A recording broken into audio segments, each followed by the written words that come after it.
हाय मेरे प्यारे बच्चों, क्या हाल है। आई होप तुम सब लोग ठीक हो और मैं भी एकदम मस्त हूँ। আমরা 16.1-এর মেইন বইয়ের প্রায় সকল ম্যাথ কমপ্লিট করে ফেলেছি। এখন থেকে আমরা 16.2-এর প্রবলেমগুলো সলভ করব। তো এই লেকচারে আমরা 16.2-এর 1 নং কোশ্চেনটা সলভ করব। তো কোশ্চেনটা হচ্ছে, একটি আয়তক্ষেত্রের ক্ষেত্রফলের দৈর্ঘ্য বিস্তারের দ্বিগুণ, এর ক্ষেত্রফল 512 বর্গমিটার হলে পরিসীমা নির্ণয় করো। এই কোয়েশ্চেনটা সলভ করার জন্য তোমার যে বেসিক কনসেপ্টটা জানা থাকতে হবে সেটা হচ্ছে আয়তক্ষেত্র। আয়তক্ষেত্র কি, আয়তক্ষেত্রের পরিসীমা কি, আয়তক্ষেত্রের ক্ষেত্রফল কি, এই বেসিক কনসেপ্টগুলো যদি তোমার জানা থাকে তাহলে তুমি অনায়াসে এই প্রবলেমটা সলভ করে ফেলতে পারবা। এটা কোনো হার্ড কোয়েশ্চেন না, এটা একেবারে ইজি একটা কোয়েশ্চেন। এখন চলো প্রথমে আমরা বেসিকটা দেখে নিই, তারপর আমরা প্রবলেমটা সলভ করি। তো প্রথমে আমরা দেখি আয়তক্ষেত্র। আয়তক্ষেত্র আয়তক্ষেত্র কি? ধরো তোমার কাছে কি দেওয়া আছে, একটা চতুর্ভুজ দেওয়া আছে। এটা মনে করো একটা চতুর্ভুজ। চতুর্ভুজ কাকে বলে? যা চারটা বাহু থাকে তাকে চতুর্ভুজ বলে। এটার নাম দিয়ে দাও, মনে করো এ বি সি ডি। তাহলে এ বি সি ডি হচ্ছে একটি চতুর্ভুজ। এই চতুর্ভুজটা তখনই আয়তক্ষেত্র হবে যদি সে দুইটা শর্ত মেনে চলে। এক, ওর বিপরীত বাহু যেগুলো সমান এবং সমান্তরাল হইতে হবে। 2 নম্বর হচ্ছে প্রত্যেকটা কোণ 90 ডিগ্রি করে হইতে হবে। এগুলোর মানে কি? তো বিপরীত বাহু বলতে এখানে তোমার কাছে এ বি বাহু, যেটা এই বাহুর বিপরীত বাহু কোনটা? সিডি। আবার এডি বাহুর বিপরীত বাহু কোনটা? বিসি। তাহলে শর্ত মতে এ বি বাহু যা হবে সিডি বাহু তাই হবে। তাহলে এখানে এ বি বাহুর দৈর্ঘ্য যা, সিডি বাহুর দৈর্ঘ্য তা। শুধুমাত্র দৈর্ঘ্য সমান হলে হবে না, মান সমান হলে হবে না, ওটা সমান্তরাল হওয়া লাগবে। তাহলে এ বি বাহু সমান্তরাল সিডি বাহু। সমান্তরাল বলতে এ বি যেদিকে থাকবে সিডিও একই দিকে থাকবে। এদের মধ্যবর্তী কোণ হয় 0 ডিগ্রি হবে অথবা 180 ডিগ্রি হওয়া লাগবে। তাহলেই দুইটা বাহু সমান এবং সমান্তরাল হবে। ঠিক আছে? এমনটা না যে এ বি এই দিকে আর তোমার সি ডি এটা এই দিকে, তাহলে কিন্তু একটা পর্যায়ে গিয়ে ওরা মিলিত হয়ে যাবে।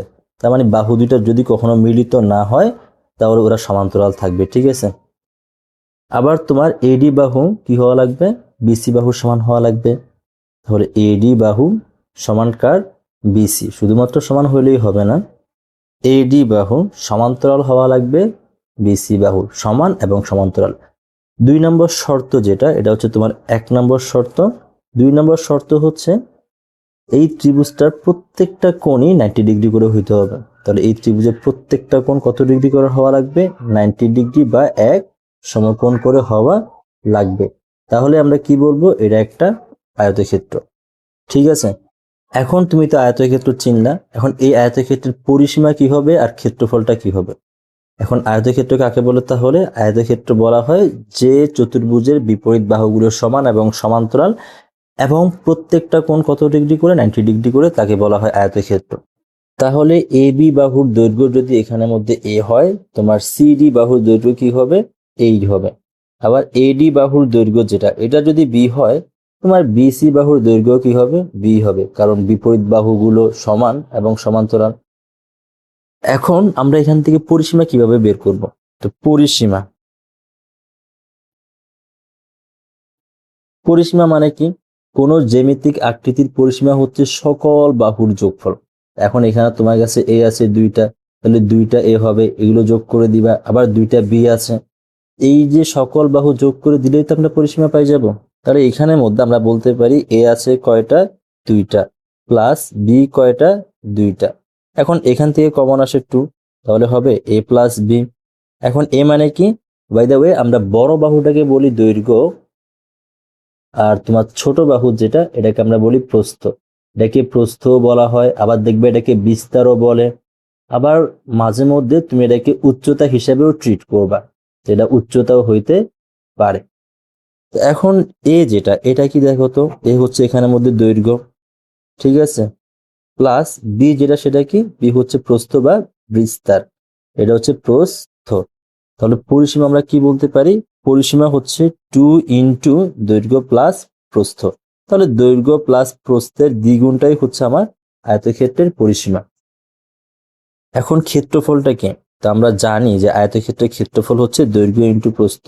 তাহলে ক্ষেত্রফল তোমার কাছে এখানে ক্ষেত্রফল হচ্ছে দৈর্ঘ্য ইন্টু প্রস্থ, বা বলতে পারো দৈর্ঘ্য ইন্টু বিস্তার, বা বলতে পারো দৈর্ঘ্য ইন্টু উচ্চতা। এখন দৈর্ঘ্য কত? দৈর্ঘ্য হচ্ছে এ, আর প্রস্থ কত? প্রস্থ হচ্ছে বি। এখন যেহেতু তুমি বেসিক জিনিসগুলো জানো, তাহলে চলো এখন আমরা আমাদের প্রবলেমটা সলভ করার দিকে আগে। তো অ্যাজ ইউজুয়াল আমরা পরিমিতি ম্যাথগুলো করার সময় অবশ্যই আমরা চিত্র ড্র করব। যদি চিত্রটা এঁকে ফেলতে পারি তাহলে আমরা কোয়েশ্চেনটা অনায়াসে সলভ করে ফেলতে পারবো। আর কোয়েশ্চেনটা করে আমরা ফিল পাবো। কি পাবো আমরা? ফিল, স্যাটিসফ্যাকশন পাবো আর কি। তো এখন চলো কোয়েশ্চেনে কি বলছে সেটা দেখি। যে আয়তক্ষেত্রের দৈর্ঘ্য বিস্তারের দ্বিগুণ। তাহলে তোমার কাছে এখানে কি দেওয়া আছে? একটা আয়তক্ষেত্র দেওয়া আছে, ঠিক আছে। তো এই আয়তক্ষেত্রের দৈর্ঘ্য বিস্তারের দ্বিগুণ। এখন বিস্তার কত সেটাকে আমি জানি। তো আমি একটা কাজ করি, এই বিস্তারটাকে আমরা এক্স ধরে নিই, বা এ ধরে নাও, কোনো প্রবলেম নেই। তো এইখানের মধ্যে এই বিস্তার, যেটা বিস্তার তো ছোট বাহুটা না, তো বিস্তারটা আমরা এক্স ধরে নিচ্ছি। যদি বিস্তার এক্স হয় তাহলে দৈর্ঘ্যটা কত হবে? ওই বিস্তারের দ্বিগুণ। তাহলে বিস্তার এক্স আর দৈর্ঘ্য হবে 2x। তাহলে আমরা এখানে বলি যে ধরি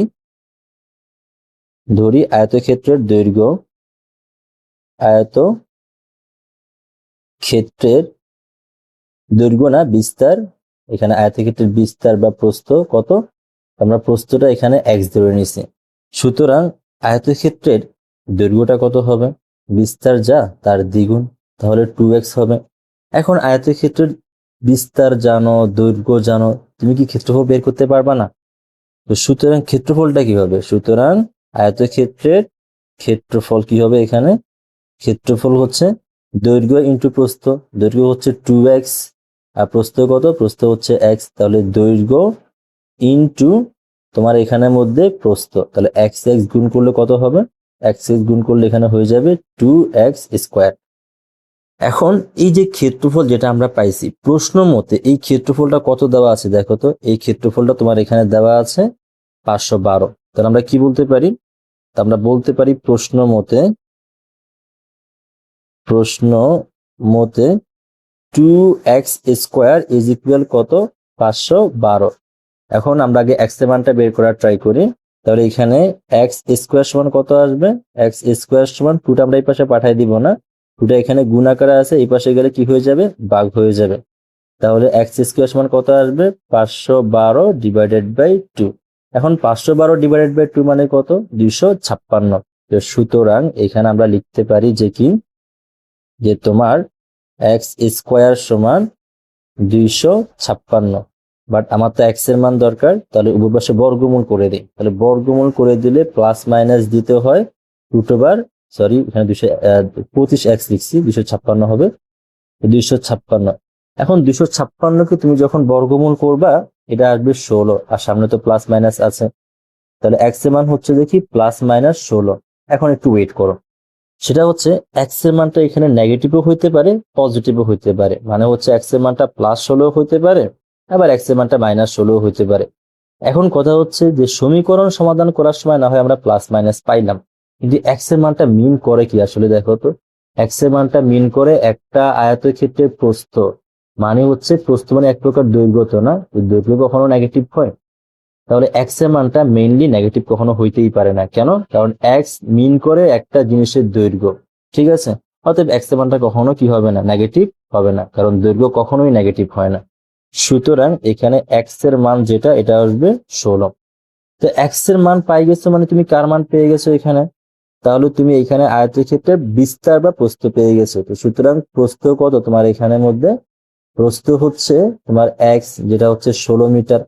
তো তুমি যদি প্রস্থ জানো, এখানে কি বর্গমিটার ছিল? হ্যাঁ বর্গমিটার ছিল। তাহলে প্রস্থের একক হবে মিটার, তাহলে 16 মিটার। তাহলে দৈর্ঘ্যটা কত হবে? দৈর্ঘ্য তো তার দ্বিগুণ, মানে 2x। তাহলে 2 ইন্টু 16, 32 আসবে। কত আসবে এখানে? 32 মিটার। কোশ্চেনে বলা হচ্ছে পরিসীমা নির্ণয় করতে। এখন তো পরিসীমা বের করতে পারবা, দৈর্ঘ্য জানো, প্রস্থ জানো, তো পরিসীমা বের করা আর কঠিন কি? তাহলে পরিসীমার সমান কত আসবে এখানে? প্লাস সীমা, পরিসীমা দুটোর জন্য একটা কিছু না। পরিসীমা সমান কত আসবে? 2 ইন্টু দৈর্ঘ্য প্লাস প্রস্থ। 2 ইন্টু দৈর্ঘ্য প্লাস কে প্রস্থ।